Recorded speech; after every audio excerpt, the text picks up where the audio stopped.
Welcome to the Sports Business Classroom audio experience. Today's guest is Eric Hirshbein-Bodnar. Welcome to the Sports Business Classroom audio experience. My name is Andrew Crookes, and I'll be your SBC Alumni host for the next few episodes. I attended the SBC Immersive Program at the 2022 NBA Summer League, and I could not be more excited to be a part of this project moving forward. We already have some great guests lined up for you, and I am very excited to bring out this series of inspiring interviews that will help you on your path to a successful career in the sports industry. Thanks for tuning in, and now let the experience begin.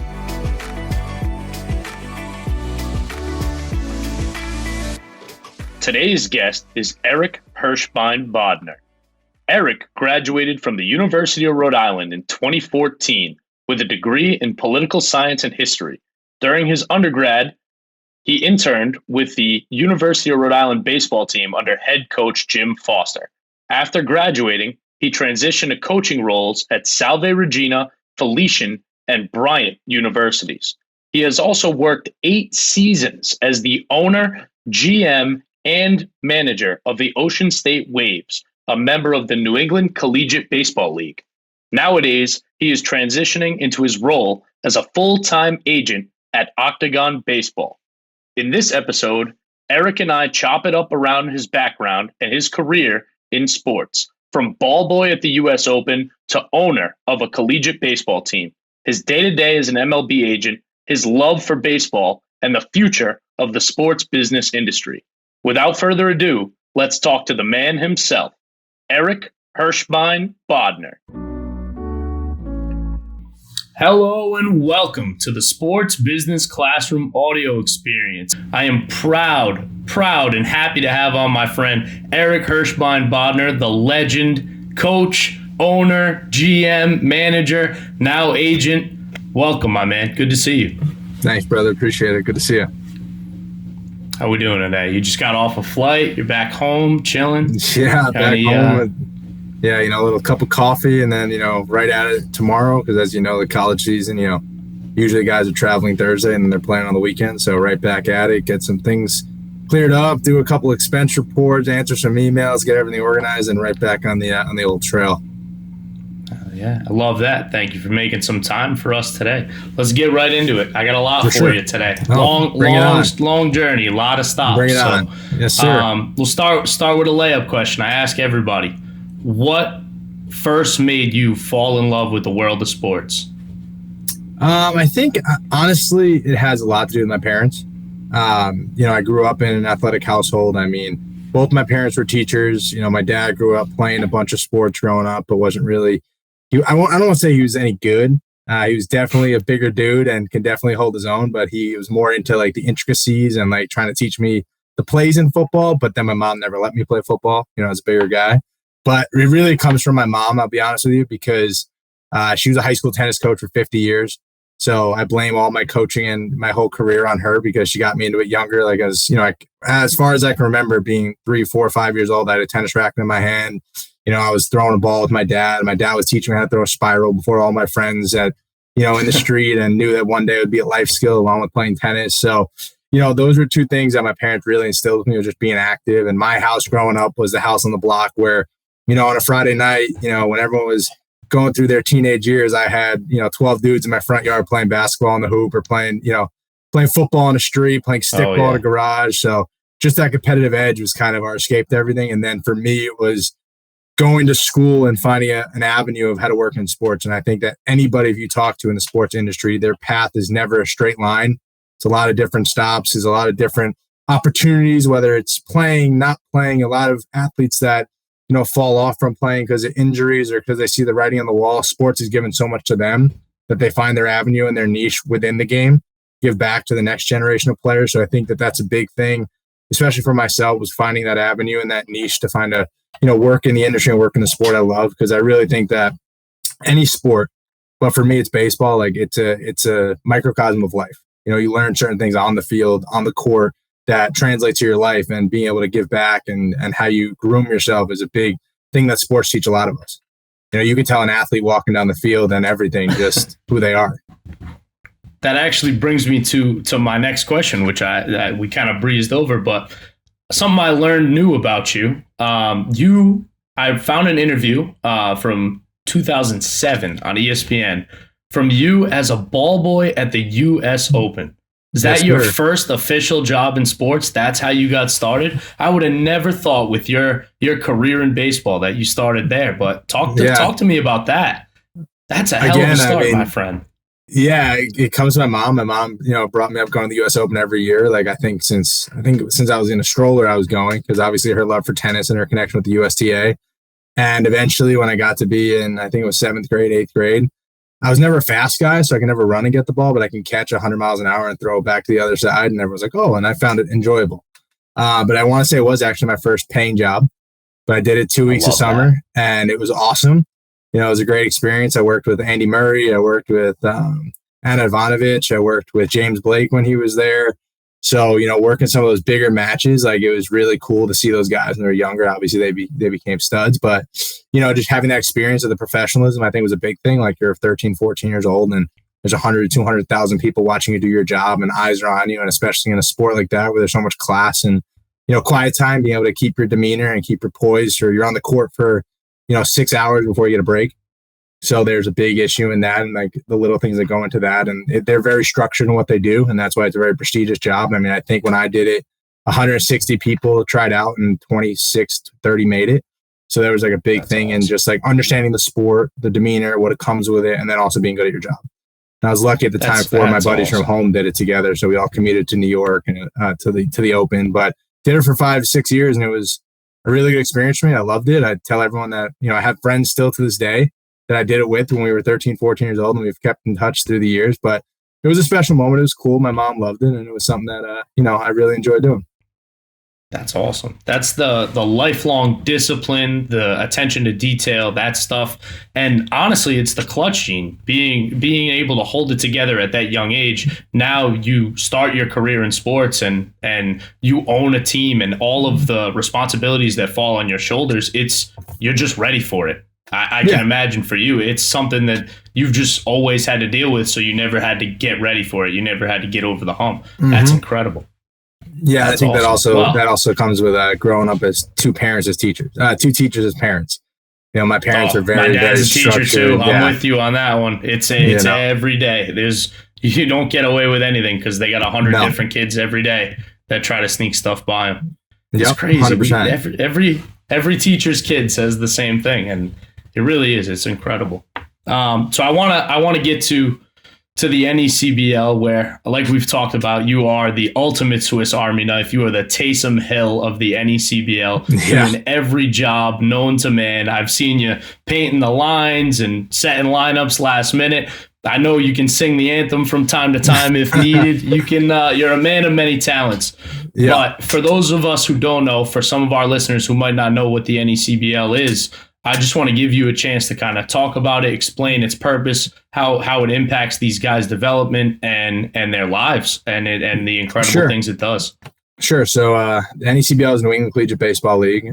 We are the number 2 league in the country behind the infamous Cape Cod League. We've been around now for about 28 years.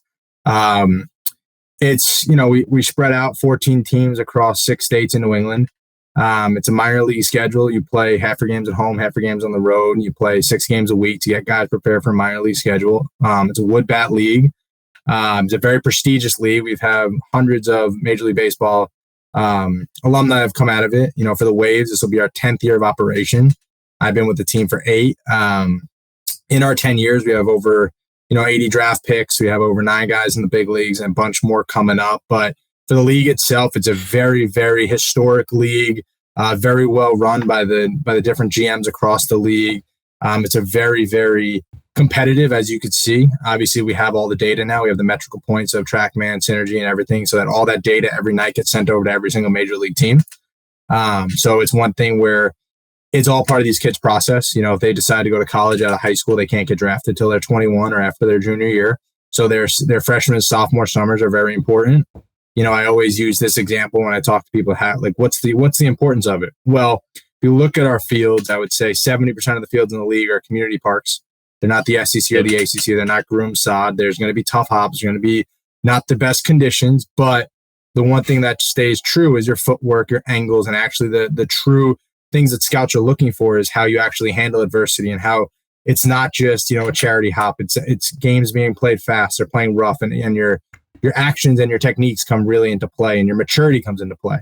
And I always say to guys, like, it's a chance where you take a mid-major player and then you put him up against a first, second round guy from the SEC or the ACC, and the scouts look at them on the same playing field. You don't look at, hey, this second baseman's from the SEC and then this second baseman from the Atlantic 10. It's like, no, those guys are on the Ocean State Waves. So you throw that out the window and see the true attributes and how they play, and the same pitching, and especially in our league with a wood bat and with, the severity of it, it's a pitching dominant league. I mean, you saw it yourself when you worked there. It's a very pitching dominant league. So offensive numbers weigh a lot. But the best part about, I know I hold my organization as a standard, and I think a lot of teams do, is we have a lot of coaches, and the coaches really develop guys. They get away from their programs. They're on their own to learn their own processes, but we have our guys are on the bus with them, 4 nights a week. They're at home with them 3 nights a week. We're doing school reading days. We're in the community, but it's really a chance for these guys to really develop as a professional, handle themselves as a professional. And I think our coach's attention to detail and working with an individual plan, guy by guy, it's been really special. And, we've seen a lot of success from it. Guys will go on to play professionally and still keep in contact with our coaches and with their teammates. And it's a really special bond that grows. But the competitive nature is very, very, very tough. And it really compares these guys for professional baseball. I mean, just seeing it up close, you got a guy like Sean Gamlin pumping 98, and it's like, oh, this is real. You're watching the top tier guys. You got guys like Trav hitting 420, and it's like, oh my God, you're seeing the next era of baseball. So yeah, and like you said, like being around the team, I mean, 3 nights a week for me, not traveling on the road with you guys and seeing the day-to-day, but you just saw the camaraderie top to bottom. And that kind of leads me to my next question. You talked about the coaching staff, but in an industry like that, where I've been in the minor league baseball, I've seen you guys' organization. Can you talk about some of the undervalued pieces where it's like a guy like Mello, where he's just doing everything behind the scenes, where you have people like Carly and the Joyce family and those host families that are such an integral part of what you guys do? How do they impact the organization, especially from your seat at the top? Oh, I mean, it takes a village. I can't do my job without them. Our host families are our lifeblood. These guys, for some of these players, the first time they're away from mom and dad. They're coming at 18, 19 years old, and it's their first time they're in a new place, in a new surrounding, living in someone's guest room, and they don't know them, and we are very blessed and lucky that our host families have been welcoming. I want to say 70-80% of our host family have been around for multiple years. So for them, it's like these kids become part of their lives, their kids' lives, their families, and our guys keep in touch. They get married 6-7 years later, and their host parents are at the wedding. Yeah. They're at the baby shower, all those things. It's how special these families become a part of their lives. But also, the support staff, the Joes, the Ben, the Timmys, all those guys, they're grooming their future. They're getting their feet wet in a big, if they don't do their job analytically and with the data, the Los Angeles Dodgers don't get the data. This guy doesn't get drafted. So it's there's an importance in the process in making sure that we're all doing our jobs individually so that the player gets it later on. The player doesn't always see that. But the skill set of when you're applying for a job with a minor league team or a professional team, or even marketing, you understand what we do with guerrilla marketing in our small town, but the strategies and the implementations in place are the same things they're doing at the big league level. But you're getting your feet wet and doing it at a smaller scale. TrackMan is still TrackMan at the minor leagues, at the MLB, as it is with the Ocean State Wave. So when you apply for that job, someone straight out of school that, I have a mathematics degree from, let's say an Ivy League school. That's great, but have you used the equipment? And it takes 1 year, 2, 3 years to understand not only what you're imputing, but what it means. And that's the beauty of our younger generation of guys that have come through the system. And don't forget, these guys are 22, 23, 24. In the grand scheme of their career, they're very young. But for them to understand the data, track the data, communicate the data, that's some things that even in the scouting world, the guys, young scouts, really struggle with understanding what the data means. And I think now, that's where the game's going. And it's not really, you could talk the talk, but what does it mean? And that's something where I love the fact of our younger guys and our staff are learning more and more about that, so it prepares them for their next step in their career. I mean, like you at the U.S. Open, you get in it early, you understand. As you step in, you're ready. Yeah. So as we talk about the younger guys, the guys who make an impact in your organization, you yourself have had some pretty amazing mentors in your coaching and your business life, your career. What are some of the most important lessons that stuck with you for each of those major players in your life, and now that you can share with people that you're lucky enough to mentor? Yeah, I mean, I had a very, very lucky track record. I mean, when I first got to URI as a student, I was like, yeah, I'm going to walk on this baseball team. Like, no problem. I had no chance. I had absolutely no chance. But I was lucky enough that I met with Coach Foster the week after I tried out. And I was like, look, like, I'm going to transfer. Like, I'm going to go play D2, D3. And he sat me down. He said, you're a good kid. What's your goal? I was like, I want to coach. So why do that? Because you can come sit in my office and learn a lot about the industry. And Coach Foster is one of the smartest baseball minds in the world. A lot of people will attest to that. And, he really holds a tight ship, really works his guys hard. But I learned a lot from him in those first 2 years. And that was way back in 2011, 12. And I was a sophomore and junior in college. During that time, like, he always told me that, you put 10 years into this game will give you a lifetime back. And that was something that really stuck to me, was really grinding it out and putting the time and just keeping your feet moving and, like, doing what for the players, what they needed to do. And in those 2 years, like, one of my biggest jobs when the team was on the road, I had all the freshmen in redshirt that stayed back, and I'd have a practice plan and put them through it. And it's funny because a couple of those guys, like, I'll name one myself, Shane O'Connell, who was a redshirt that year, who transferred from New Haven. And I would work with him every day in the barn, flipping with him, doing drills that Coach Foster left him. And, fast forward 10 years, one of my best friends. So the bond really kind of stuck together. And, even, you look at the steps of my career, Coach Sorella was in the office with me. And then he gave me a job, my first job coaching at Salve as a 20-year-old. I was coaching guys older than me. As a senior in college, I was coaching at Salve, and that was my first taste of it, to really have a say and have an impact on guys and being in the coach's room and working and seeing what my role would be. And, that was a great experience. I would say that, one thing Coach Sorella has done his whole career and, taught me how to do is win. We built that program from the ground up. They, were in a transitional period where he took over from his father, but 3 out of the 4 years I was there, we won a championship. We won 2 CCCs and 1 ECAC championship. But he held his guys and played them tough, but he taught everyone how to win. And that was one thing I learned from there. And then, I went to Jersey and worked with Chris Langan, and he took a shot on me, never knew the guy, hired me off a couple interviews. And to this day, he's still one of my closest mentors. And that was just a different culture in New Jersey and how they run things and recruit and have a really blue collar, organization down at Felician. But it was just like, he showed me a different aspect of what it takes to win and how to coach different kids. And I remember we were sitting in Florida, we were 2-16. And he stood up in the room and said, you know what, we can point fingers and blame everyone, but you know what? We can only go from here. And we ended up winning 28 out of 32 games down the stretch. And we were in the championship game. I was going to say, that's a sharp drop from 75% winning titles. That's insane. Exactly. What a run. So it was like the A's. And it was like, we kind of sat there as a club and, on the bus and said, like, look, we can either get upset here or we can turn this thing around. And it was a really memorable season, and guys stepped up from all different aspects, injuries, pitchers. And it was like that team came together and from all walks of life. And that was a really cool experience. And, then from there, I went to Becker for a year and, helped to rebuild that program with Coach Kiyu, who was one of my good friends I coached at Salve with. And then after that, Ryan Klosterman took over at Bryant, and he called me looking for assistant coaches. And at what he was explaining, I was like, look, man, I'm the guy you want. He's like, what? I was like, yeah. He's like, you do that? I'm like, yeah. And so we ended up getting breakfast the next day, and then he hired me. I was there for 5 years. And for him, coming up from Florida and, took a chance on his whole staff, and we took a chance on him. And he's one of the most genuine dudes in the world. I love him and his family to death. He, gave me my first chance at Division I baseball. But the one thing he taught me was, really was to win and lose with class. Like, everything you do is with dignity, with class. Work hard, appreciate your opponent, appreciate your teammates, your officials, but care about everyone. Care about everybody in the room, whether it's, the top guy on the team, the last guy on the roster, the janitor, or the top donor. And that's one thing that he does, and he holds all of his players to a standard, and it's really like leaving that impact. And I think that that's one thing that really stuck with me that Coach Klossy kind of put into me. It was like, work hard and, like, don't stop working, but just do everything the right way.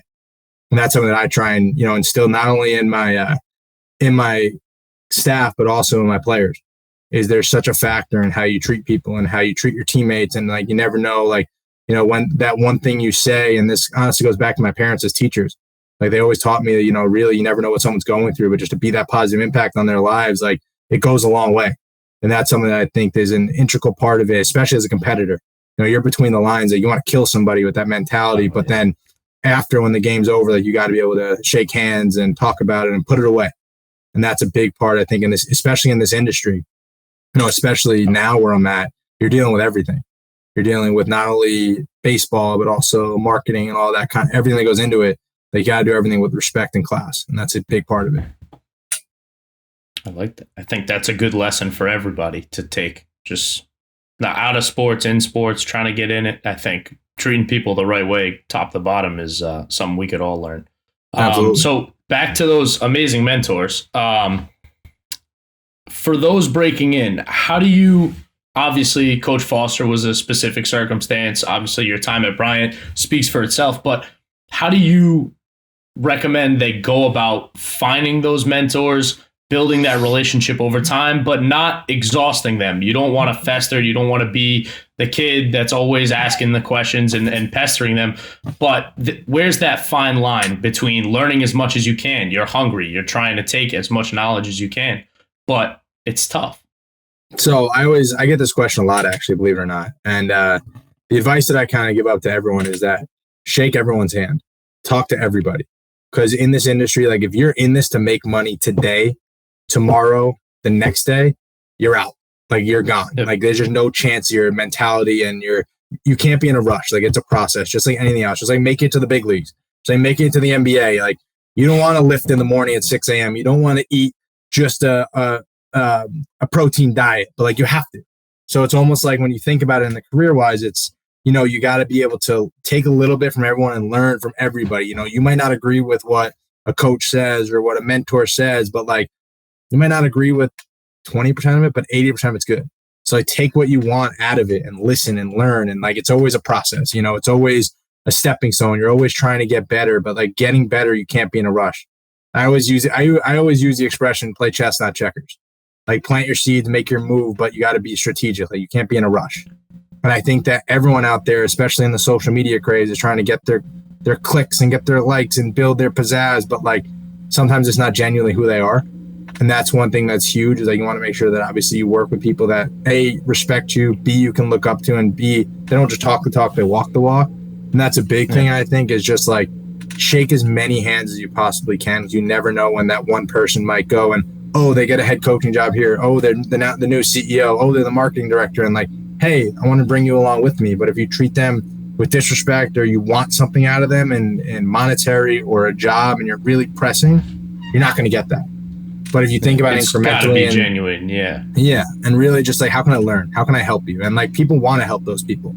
Like, I always want to help guys that are hungry, and I always tell guys, like anyone I come across, players, staff, interns, even competitors, like, hey, if you need anything, reach out. You know, I might not know everything, but I know someone that does. Like, I can get an answer for you that will help you. But you can't be afraid to ask. You also just can't be. You got to understand what strategy to use. I like that. Can't be afraid to ask seems to be a constant theme in these episodes across all our guests. You just might get what you ask for. All right, so the process, I think, leads me to the next question, next set of questions, I guess, with the Waves. Let's roll into that, where you've spent 8 years there. It's definitely an interesting market, and getting to see it, like you said, the guerrilla marketing is a huge piece of it. But I think building the brand of the Waves is so much of what you do and so much of what we as sports career professionals are trying to do for ourselves.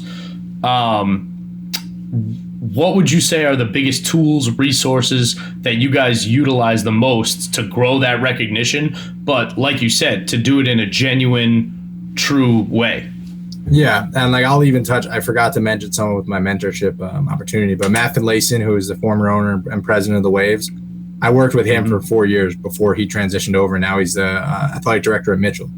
But when we talk about guerrilla marketing, like I came in as the young guy, especially when social media was taking over, and like wanted to change what we do in certain things. But the one thing that Finny kind of put into our head and like our approach to this was community. Everything's community. Everything's for the kids. Everything's for giving back. And that's something that really stuck with me and how we built our brand. Like baseball secondary. Baseball is going to take care of itself. The more we continue to develop top prospects, and like even with that, the development side's great. We know it's going to happen because of who we surround ourselves with. But it's the love and the care from the top to the bottom of not just me or Finney as the GM and the owner, but the host families, making sure we put them in the right situation to be successful. But the guerrilla marketing thing, it's more of like, our goal here is that we want to give back to the community and the kids. And we're starting to see it finally, where those kids that we worked with when they were 8, 9 years old are now old enough to go to college, and their dream is to play for the Wave. Last year we had Blaine Litsky play for the team from Wakefield, and he even said, this has been a dream of mine. I grew up watching the Waves as a 10, 12, 13-year-old. So it's good to finally see that come to fruition and see what we're able to do. And I always tell guys all the time, unless the game's literally on, like, hey, if there's a pitching change and you're in right field, I don't care if you play catch with an 8-year-old over the fence. I'd rather that happen. When you're in the bullpen and kids walk up to you, like, go talk to them. Like, because you never know, especially in this day and age, and I can't preach this enough, the world's in a scary place. And we use our platform, the organization, our community as a chance to be a safe haven and happiness and to bring joy to kids through the sport. So you never know when you take your time out of your day as this big, prestigious college athlete that just talk to a kid about being a kid. Because I always tell guys all the time, baseball sucks. It's hard. If you fail 7 times, you're a really good hitter. And pitching-wise, pitching-wise, you're throwing a round ball and facing a guy with a round bat. The physics of it don't make sense. So the fact that it's as hard as it is, like, go be a kid again. And when guys play like they're a kid on the sandlot, they usually play really well. When they play when their hair's on fire and they just love being with their teammates and love being with each other, we win. But at the same token, it's like you never know what a kid's going through at home, what a kid's going through at school, and like taking that 5, 10, 12 minutes to just be a kid with them, it goes a long way. Just talk about life, talk about things that take your mind off the game. And I can't tell you how many guys that, like, when they actually focus and worry about that, the baseball comes secondary. They release so much stress and anxiety. So I think that for us, the guerrilla marketing, it's targeting like the values that we really care about, and working with companies, with organizations, with little leagues, with people that have that same mindset. Because really, that's our goal, and that's the same thing all the way to the top. You look at even the big leagues, like that's what keeps kids engaged, communities engaged, and keeps brands growing. Is really how much they give back and work with the positive outlook in life, so to say. I love that. And like you said, seeing it firsthand, like it really is just like back at the Sandlot, especially at Old Mountain. Like it's of course just what a great, like, relaxed vibe. You got the playground, you've got the courts, the skate park. It's literally just something out of a dream. And you got the beach 10 minutes down the road, the community, the Twisted Pizza coming every game. It's something that's really special, what you've been able to build there. And I was blessed to be a part of it for the short time I was. And that leads me to the next part of it, where the community is obviously impacted by you guys, but you specifically. Can you talk about what it means to see some of the young men that you've been able to impact, these players, these sports professionals, any aspect of your life, the impact that it has on you to see them be able to chase their dreams and you help them get there? I mean, I think I speak for not just myself, but I think I speak for our inner circle. And I want to just, Ben Bellotti, Joe Mello, Tim Joyce, like the four of us. And I think that, the four of us that really the core four that have kind of built this thing and grown this thing together from the front office. These guys are living the dream we never got to. We, had injuries. We weren't as athletically talented enough to do it, but we work our butts off to give them what they need to be successful. And they're very appreciative of it. So like, I think that there's like that niche of like, hey, like I want to be a positive impact on your life and help you. And like my biggest thing is how do I show them and talk to them about the game and talk them through situations and slow it down for them. But I really think especially the fact that, it means a lot to me because of not their success, but the appreciation that former players have. And some of them don't realize it. Like I always tell guys, a couple things when they get to the summer. And one of them is that this is going to be the best season of baseball of your life. It's the only time you're not playing for a job. You're not playing for money. You're not playing for a scholarship. You're playing for the guy next to you and for your family. That's it.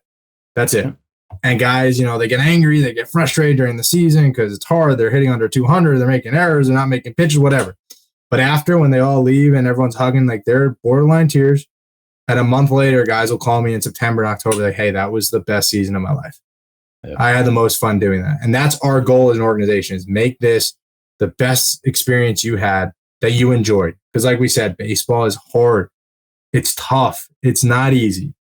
And just to create the environment that these kids get to be kids again. And then they go on to play professionally. They still talk about it. Last week I was in Arizona with 8 or 9 of our alumni that are playing in big league spring training games. And they still talk about the summers that they had. And you won't remember statistics. You won't remember the home runs, but you'll remember the bus rides. You remember eating after the game. Remember the guys. Remember the coaches, like all that stuff. And that, when this becomes a job, I'll give it up. Just like a lot of players say, when baseball becomes a job, I'll retire. And that's the mindset that kind of you build things on. You work your butt off for every single day, is just for that opportunity to give them. And they give it back in 10, 20 times worth. And they don't even realize it till they're gone, until they go home and they're back in Louisiana or Texas. And they're like, damn, like not only was it beautiful in Southern Rhode Island, but that was the best time of my life. Oh, yeah. That's awesome. That's awesome. It really is just what a time. I mean, like you said, it's just summer ball, playing with the boys. This free as can be. Speaking of free, how do you wind down from work in variety of roles? There anything specific that kind of helps you in your day-to-day roles away from the field in this case? See, I really can't answer that question because I was asked that at our company retreat for Octagon a couple months ago. They said, what do you look forward to every morning? I said, wake up and doing my job. Like, I love my job. I love the people I work with. For me, like, there really is no winding down, because you are always available for your clients and you're always available for your teammates and all that kind of stuff. And for me, I'm always just thinking about it. And I think that it's even funny because like my friend group are all either current or former coaches. So we're always talking the game and always talking how the game's changing and really kind of supporting each other. So I don't know, there really isn't really a downtime to tone down, I guess you could say. I mean, I will say my guilty pleasure is watching the New York Islanders. So that might be the only thing. And it's even watching, I look forward to every time they're playing. So that's kind of, my biggest thing I look forward to outside of baseball. But even then, there's always something to do and always someone to talk to, and just being available and being able to give advice. Even doesn't matter if they're clients, former players, colleagues, coaches, friends, I'm usually the guy people call. So there's usually never really a really downtime. But again, when you love what you do, I'm blessed that I get to do what I get to do every day and enjoy it. So I think you kind of answered my next question for me. The standout trait that separates good from great in sports business. And I think it's that same idea of instead of, I got to wake up and do this. I have work today. It's no, I get to work today. Yeah. This is exactly what I want to do all the time. And it's all that matters. And I obviously I've seen it with you and Timmy and Mello and all the guys. And I think that's the separator. Would you agree? Yeah, I would agree. And also the support system. My parents are great. They've been by my side. I kind of told my parents when I was a young kid that this is what I was going to do. And they said, good. I was like, go do it. But having that support and that love and care, I think for a lot of guys, even athletes, their circles are small, but they're tight. You think about little things like mom and dad driving you to the ballpark, or like driving you to this tournament, or missing work to go watch you play. Like, there's a lot of sacrifice that goes on in sports behind closed doors, and a lot of things that happens like from your family. And that's one thing, that I think, like I said, I've been blessed with. I think a lot of our players will say the same thing, but to really get to that next level, it really takes a couple, the work ethic has to be there. The understanding of the process that is not going to happen overnight. Like anything in sports takes time, but really just staying diligent to your process, being a sponge, and like wanting to work with people and not competing with people. And that's the big thing I think people don't understand, is they want to beat you and they want to be better than you. But like, no, like if you want to be the greatest or the best, it takes a village, and it takes learning from each other and wanting to work with each other. Like if you want to just push guys aside and do it on your own, like you're going to be on an island. And especially as things progress, like you need to lean on people and work with people and really get to that next level together. And that's the beauty of team sports. And it goes even off the field too. I love it. All right. take a different direction before we get into the Octagon. Where do you see the next wave of jobs? 5 years. Where's the industry of sports business, baseball business? If you were 18-year-old Bod right now, where would you direct yourself, recommend you get started? I think across all of sports are getting younger, on the field and off the field.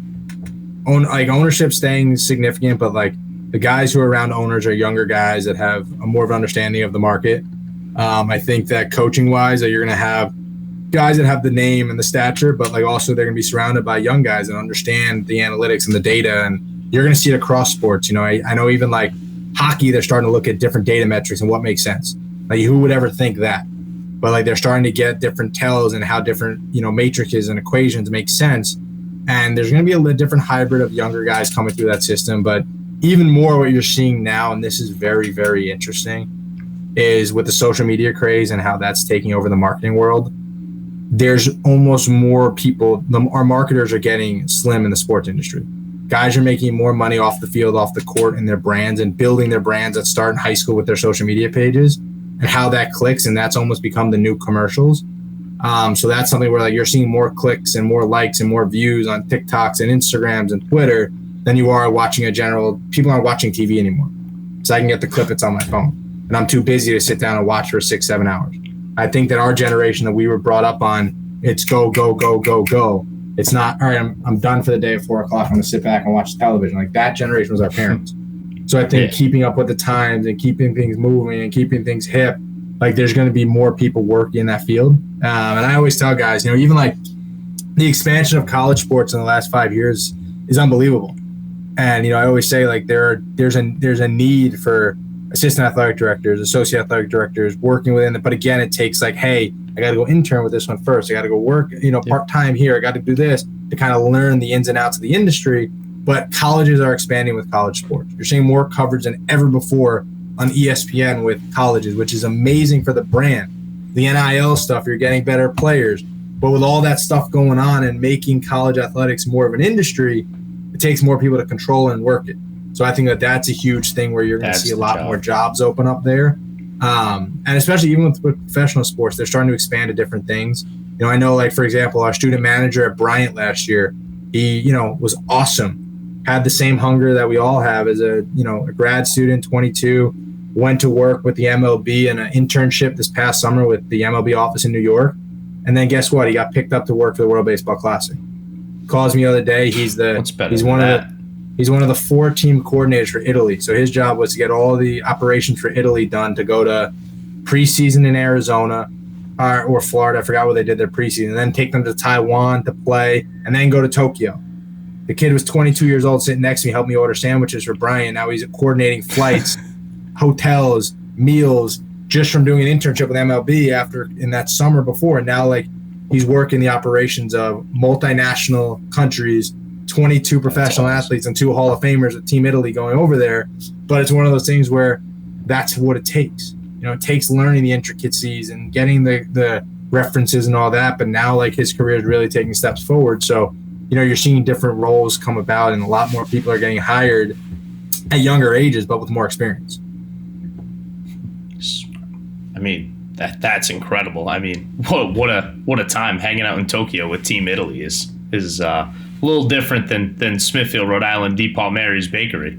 But I'm sure it's a little bit more stressful. You got flights and all that, and some passports and all that kind of stuff. Oh, did you see the one defector from Cuba? Yeah, good for him. The one guy from the team left. I'm not surprised. But talking about a bunch of different roles. Which of all your roles, coaching, managing, running a front office, now you're an agent. I mean, where do you feel most at home? Where are you most yourself? I mean, doing it all. I mean, I don't know. I never sit still. That's something that everyone always gives me a little bit of a hard time about. But, the agency role, like I'm trying to learn as much as possible from, my colleagues around me. And they're really, really hardworking. They're really, really good dudes. And they have a lot of success and a lot of experience. And I'm the new guy in the room. But I think that I'm finally doing what I love, in the fact of I loved coaching, loved everything about it. But this is coaching. Like if you really think about it, like you're sitting here as a, as the board of directors for someone's own personal life and taking care of everything from their marketing, from their training to their equipment to what's going on with them personally. Like people don't realize when you're in the minors, like, you're on a bus for 18 hours, you're kind of by yourself or whatever. And like, you're away from mom and dad. And like, I care about that one guy specifically and like making sure he has everything he needs to be successful mentally, emotionally, physically, nutritionally, but really just being a part of their lives and helping them through the process and get to that next level. So really, it's no different. I mean, coaching's been in my blood since my mother, but really it's one of those things where you're really just coaching someone through the professional side of their lives. And, like I said, I'm blessed to have mentors in my department that I get to look up to and lean on and work with and really sit back and learn from them. So. Nice. Talk to me a little bit about the transition process, right? From coaching to becoming an agent. How does that process start? What tests, what qualifications did you have to get in order before you could officially be an agent? And then, like you said, you got into a little bit there with the personality management, the coaching of a person, of an overall life.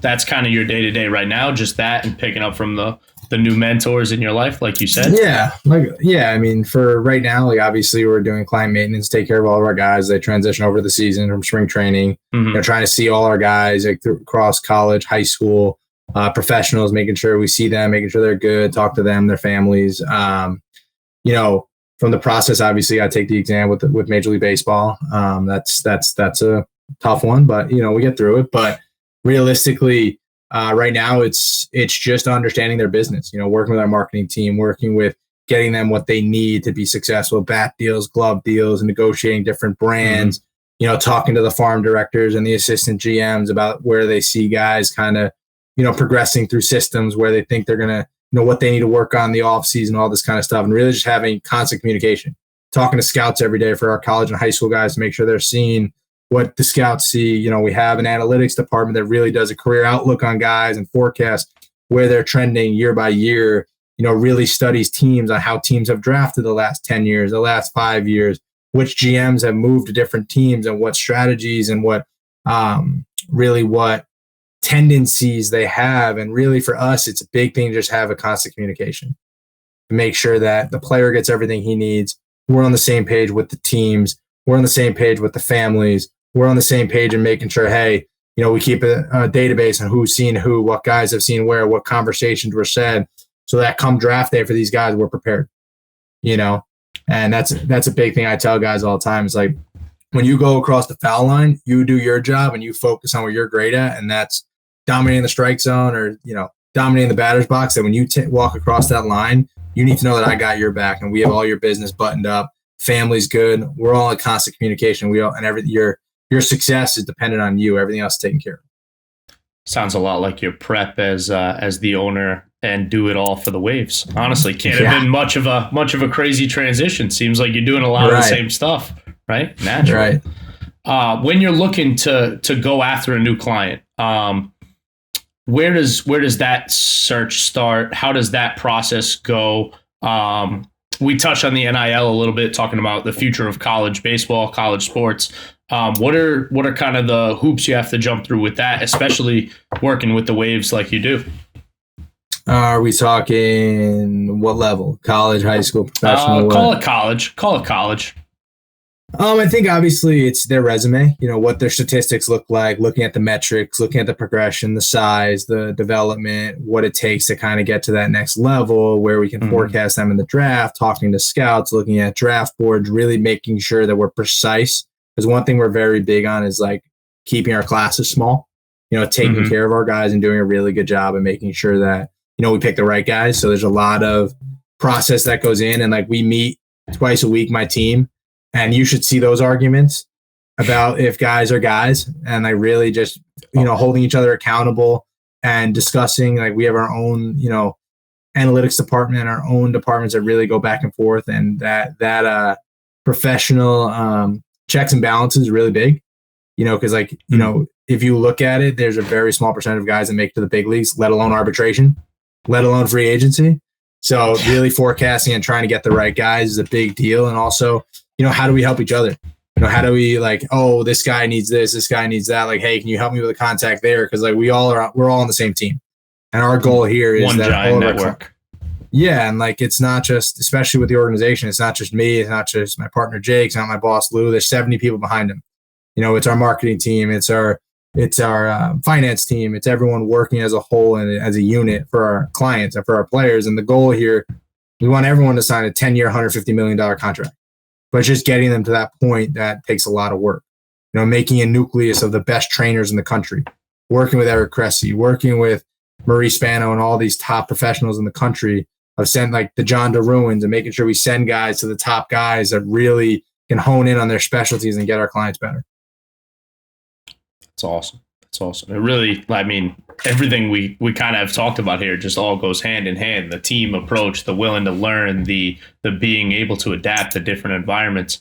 You just got back from spring training. What kind of was you guys' strategy? Maybe your, I don't want to say attack plan, but what was your goal going down there, and kind of, was it just player relations and kind of planting those seeds like we've talked about, or was it you're at every game, you're evaluating talent, you're picking and choosing maybe where's next? No, I think for us, the spring training is more of just client maintenance. Like we went down there, we saw all of our clients. We had a big client party on Monday night. We did a nice big dinner at a golf course, but all of our agents were there. All of our players in spring training were there. So it was really cool to see like Bobby Witt Jr., Tristan McKenzie, Miles Michaelis, like intertwining with like, our guys that just got signed last year and treating them as if like, hey, you're family. And it was really cool to see them, interact and really open up about certain things, whether it's in the game. Like, Tristan came over talking to our young pitchers about the pitch clock and adjustments he had to make and like getting comfortable with it. And it was like, really, really cool. Like you have a guy that's a notable big leaguer that's, commanding a staff, talking to a double AAA, left-handed pitcher that was pitching at Old Mountain 3 years ago.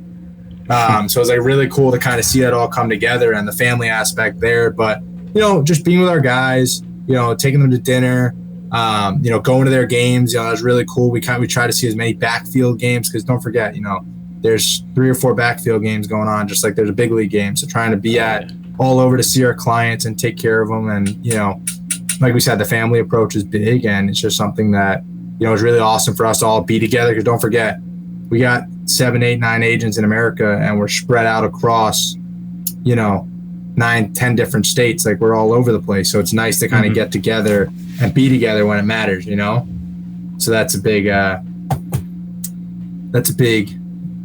strength, I guess you could say. Get familiarity among the team. I mean, how can you expect to work together if you don't know each other? That's one of the biggest things coming out of COVID. I mean, I'm sure you guys you're pretty out of it at this point, but getting back in the regular workplace, you're seeing people you haven't seen in 2 years, and it's like, I talk to you every day on Zoom, but I never knew what you look like. Exactly. It's tough. That's good for us too. Yeah, I can imagine. I'm sure for the guys too, the players. So you touched on Tristan, actually, so that leads me to a question I was going to get into later. But those new rules, can you talk about the impact that you think it's going to have directly on this season? Should we have an eye out for something down the road? Are we getting robot umpires? Where's the future of baseball? Because, I mean, the Mets and Braves played today in like 2 hours and 8 minutes. And if that's going to be a thing, I mean, it's a massive sweeping change for the game. I hope we don't get robot umpires. I'll say that, because I think there's still an integrity human there. element is huge. Yep. And there's still a strategy catchers that it's an art, and then you take that away, and it's just like people get lazy, and that you don't want to see that. So I'll say the pitch clock thing, I think players are getting used to. It's a change, but they're getting creative, and I think that's a big thing. Is just like you just get comfortable. I think it becomes like we talk about, it becomes routine, just like going to the gym in the morning, eating a good protein meal. Like these guys are athletes, they're good with routine. They'll get used to it. Personally, I think they should do it, but stop it in the 7th inning, just like you have the 2-minute warning in football, and then the clock stops and you go out of bounds. You can play the game, because like you don't want a big moment to be decided because someone 1 second too long. So it's going to be interesting how that plays out. But personally, I'm very interested in a business standpoint. Like, let me put my owner hat back on. You go to a Yankee Red Sox game, regardless of how they're doing, tickets are expensive.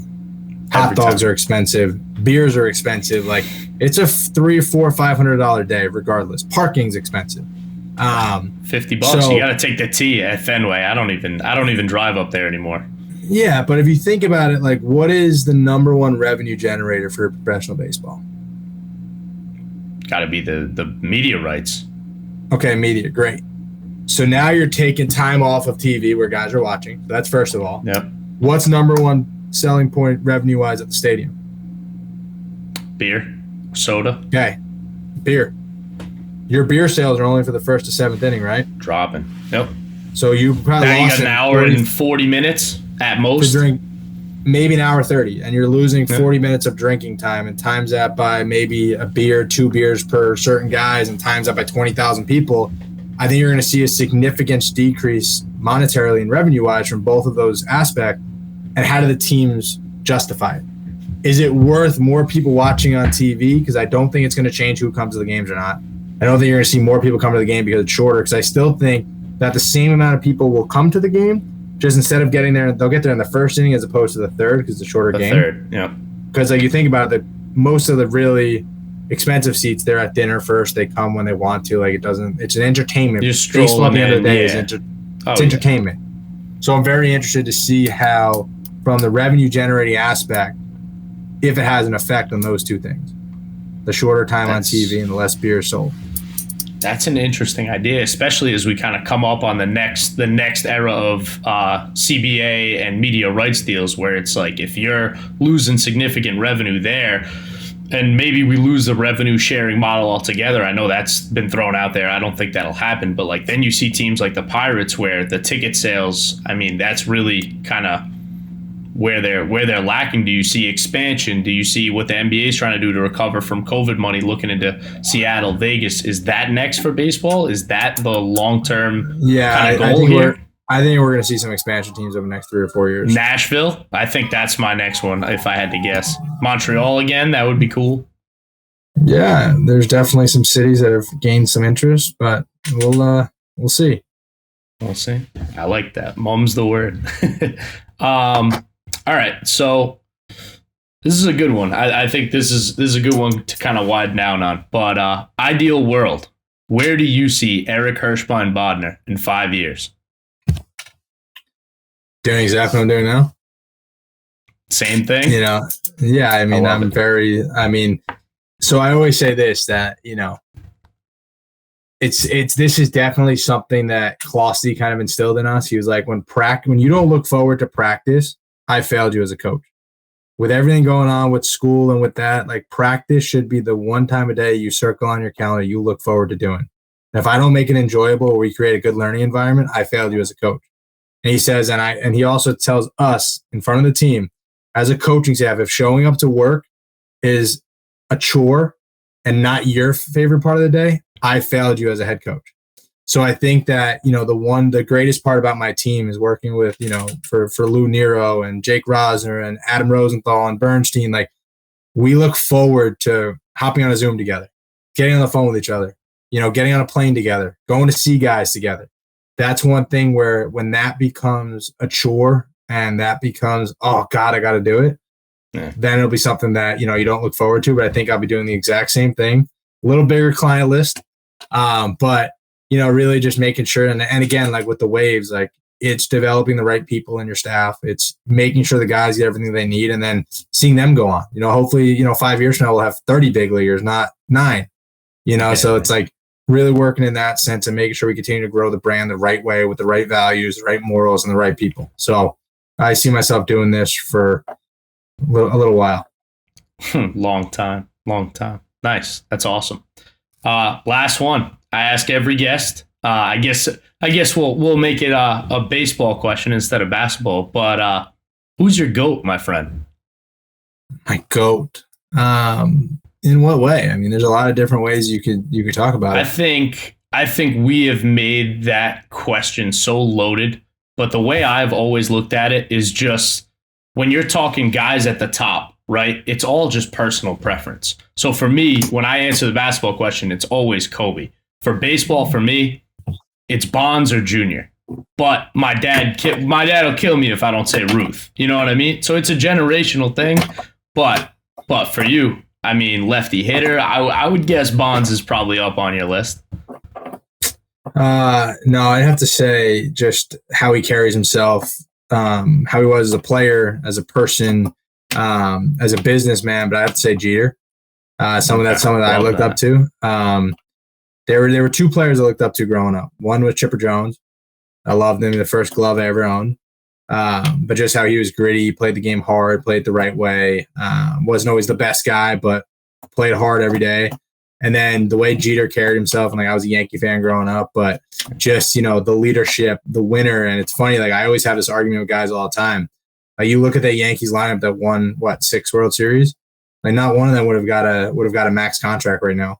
Not one of them would have been deemed to be a really good player.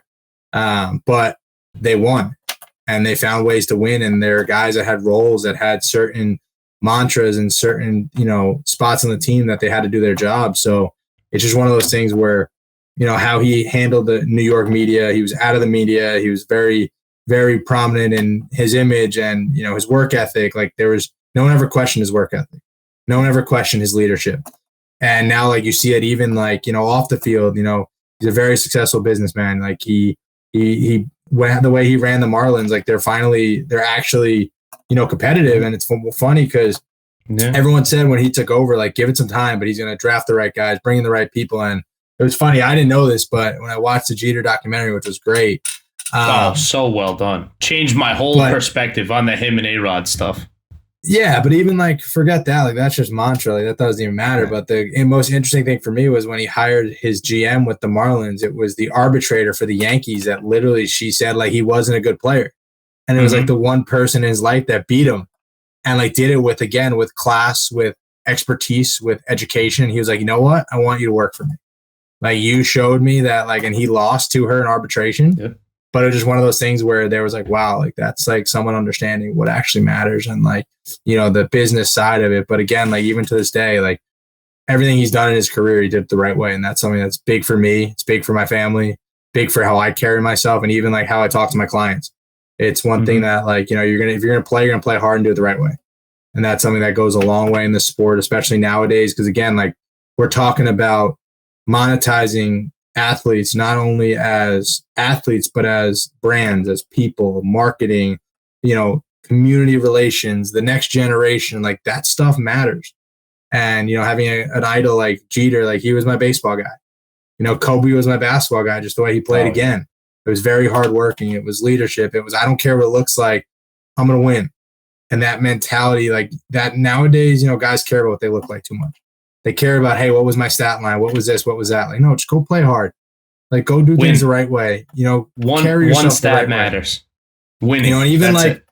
The other night, like I said, I was talking to one of my clients. I was like, did you watch? And this was when Japan beat Mexico. And I was like, you have the best player in the world who doesn't say anything. He let out all his emotion and where'd it go? Right to his dugout. And when they won and they were jumping up and down, Shohei stopped the celebration and grabbed all his teammates and did their traditional bow to the Mexican dugout and tipped their cap with respect. Like that's a big thing. When you recognize like in the heat of the moment, in the fire, like there's so much competitive nature, but being able to do it in a respectful manner and separate and toe that line, that like that's what keeps sports going. That's what sometimes we lack in this day and age, and the media is all the negative attention. But then when you see it positive, like World Baseball Classic, one of the best things that's happened in the sport, in a long, long time.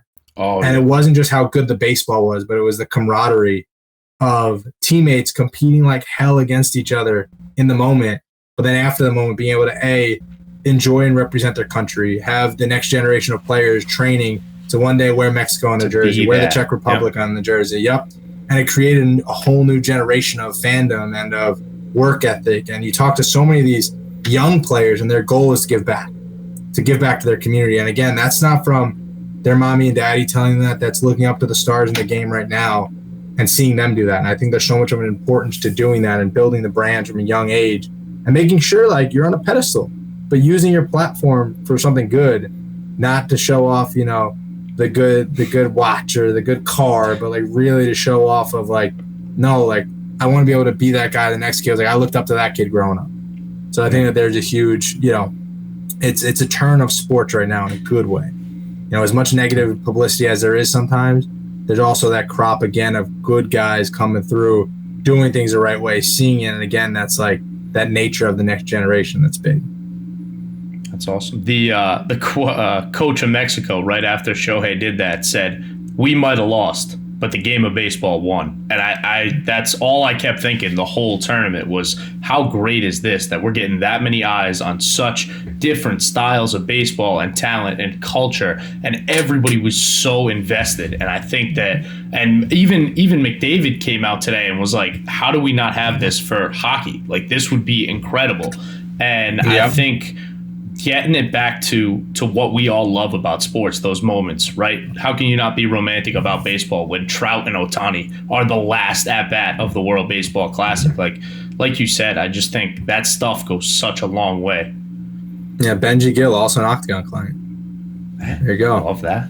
But no, I think that, just across all sports, I think it's just one thing that we get so caught up in the competitive nature sometimes that we forget why we do it, what we're doing it for. And if you talk to some of these guys, it's not like, sure, the money's great, but like, it's not about that. And those are the guys that, and it's funny because you see so many players that are retired, but they can't get away. They're still involved, and across all sports, basketball, hockey, football, baseball, and there's so much camaraderie that goes around to that and giving back to that next generation. And sometimes, these guys are such skilled athletes that, the analytics are more important than the coaching sometimes, and just like putting the like just showing them, but they need that older brother, that father, that grandfather figure that sits down and says, hey, I've done this for 30 years. I've seen it. Like, throw that away and just listen to me and the advice I'm going to give you. And the kids that are receptive to it and listen always take that next step and progress and really, compartmentalize, what they're going through. But the ones that are saying, no, don't talk to me, I got to figure it out. They don't. So I think that's big that we're seeing, like, even just guys like working together, wanting to help each other. Even like looking at the World Baseball Classic, how many guys are from the Red Sox, the Yankees, the this, the that. I mean, one moment that stuck out to me was at the end, and I love this because the best and the worst time of year every year is whether that last game of the season, you lose in a conference championship, you lose in summer ball, it's over, and you look around, it's the last time you're going to be teammates with these people ever again. Mm-hmm. Last time that team's on the field, you get emotional, you cry, you hug, you enjoy, a meal after, but you looked in that USA dugout after they got the silver medal, and these grown men that are worth millions of dollars are teary-eyed. These strong, big dudes that just signed 50, 60, 70, $100 million contract are teary-eyed and emotional. But it's the last time they're going to share their country on their jersey, but be teammates with the best in the world and have Ken Griffey Jr. as your coach. Like, Trey Turner returns to the dugout after he hits that grand slam. The first person to give him a hug is Ken Griffey Jr., who was more fired up than anyone. Yeah, but like, there's just those moments that go unnoticed, and like you look in the dugout and you're like, wait a minute, like, the best players in the world are all together on one team, and who knows what's going to happen in 4 years. Guys are going to get hurt, guys are going to retire, guys are going to this, they're not going to be good anymore. They were together, and they felt that, and that's been like lacking so much in the individualized of team sport right now. They want it so bad for themselves that it brings guys together, like the Olympics.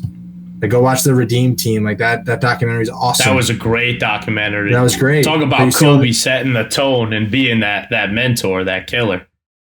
Him running through power was electric. Yeah, but it's just like those. But those moments are big. They're huge, and like, I think back all the time. Like, there's one quote in there where it was like, I think it was Melo. It was like, I'm going to go out there and beat Kobe today and like outwork him. He's like, I go for breakfast at 5 a.m. I'm thinking like, oh, I'm going to get my lift in before Kobe. And all of a sudden, Kobe comes back with 2 packs of ice bags down, dripping sweat, and he just finished a whole workout on a shoot around. And I was like, what the hell? Like, this guy's different, but it's like, that's what it takes, I think that's a good lesson to end on, my man. Thank you so much for joining us from all of us here at SBC. For Eric Hirshbein-Bodnar, good luck this season. Good luck with everything you got going on, my man. It was great to talk to you. Appreciate it, buddy. Thank you so much. Wow, what a story. Huge thank you to my friend Eric for giving us his time today and giving us a peek behind the curtain in his life as a sports business professional. I think my major takeaways are his drive and passion for what he does, and being able to turn work into something he loves to do rather than something he has to do. Aside from that, his insight behind the potential revenue impacts of the new rules and shorter games to come in the baseball industry. You can find today's show notes and links to everything from our conversation at sportsbusinessclassroom.com/podcast. And you can connect with Eric via his Instagram, EricHBod25. Or you can check in with all the Octagon Baseball content on their platforms. That'll do it for this week's episode. I'll see you next time here on the Sports Business Classroom audio experience.